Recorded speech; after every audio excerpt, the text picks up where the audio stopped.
Bernard Tobin here for RealAgriculture.com. It's that time of the year when I get to talk with Jordon Underhill from the Canadian Dairy Expo. The Expo is coming up April 3rd and 4th in Stratford. And Jordon, hard to believe, year 7. Yeah, it's pretty exciting and pretty awesome for our team. Seeing the show go from 10,000 to 16,000 people now.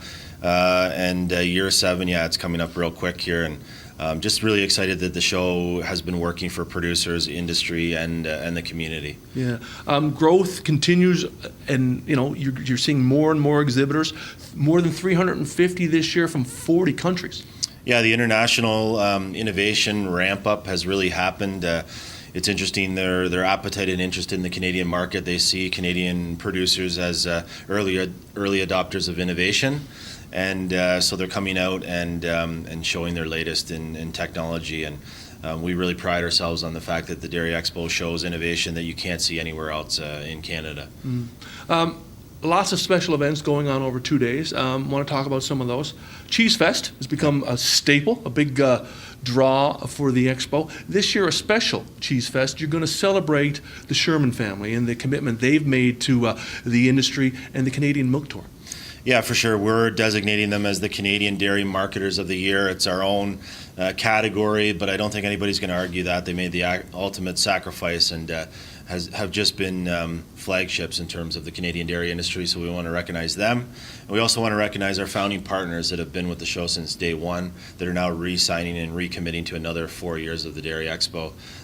So it'll be, one big celebration of hospitality, dairy commodities, and most importantly, people. Yeah, and the Dairy Classroom is back again. Lots of stuff going on there. Your keynote speaker, Sammy Joe Small, Olympic hockey champion, world champion, is going to talk about building a dairy team. Yeah, Sammy, when we looked at Sammy, just an exceptional female, very strong female, both from obviously a hockey side, but also from a professional business side. And you look at these dairy operations growing, the teams have to grow with them. And how do you motivate your team? Well, first build the team and motivate the team on a daily basis. And she's going to provide some insight. But we're pretty excited to have a strong female that's not only been successful in terms of winning in hockey, but also she's one of the founders of building the Canadian Women's Hockey Association. Pretty exciting panels as well. Always a great attraction. A breeder panel, veterinarian panel, consumer panel, lots of discussion.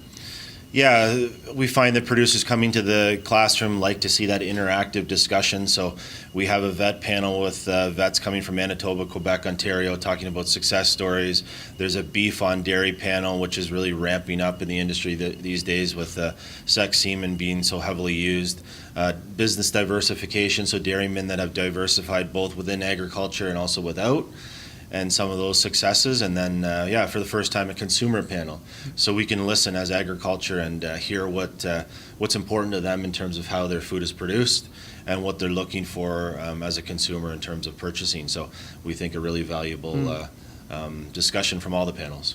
And building on that, you're going to have a special film premiere or a viewing of Before the Plate, the film produced by Dylan Shearer that tracks basically food from the farm all the way to a pretty nice restaurant, Canoe, in Toronto. Yeah, so Dylan's done an awesome job of capturing that full chain and from a consumer perspective, and again, going back to us in agriculture, understanding that consumers do care about where their food is, where their food comes from, and how it's produced.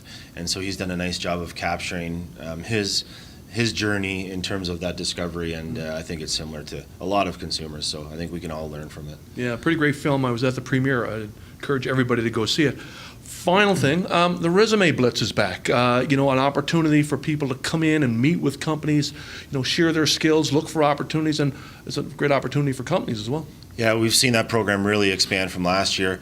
In 2018 was the first year. We had about 60, 65 companies participate. I think we're over 150 now participating, so that's the second day, the morning of the second day. Those companies will be identified so people that show up with their resumes know where to drop them. And I think it speaks to the opportunity in agriculture and agri-food, and the diversity of opportunity in agriculture and agri-food. And we just need to find the right people to fill those spots. But I mean, it's a great problem to have all of that opportunity. It shows that agriculture is healthy and is here to stay. Yeah. So we expect to see about 16,000 people, Yep. April 3rd, 4th. We'll see you there. We're getting close. See you there.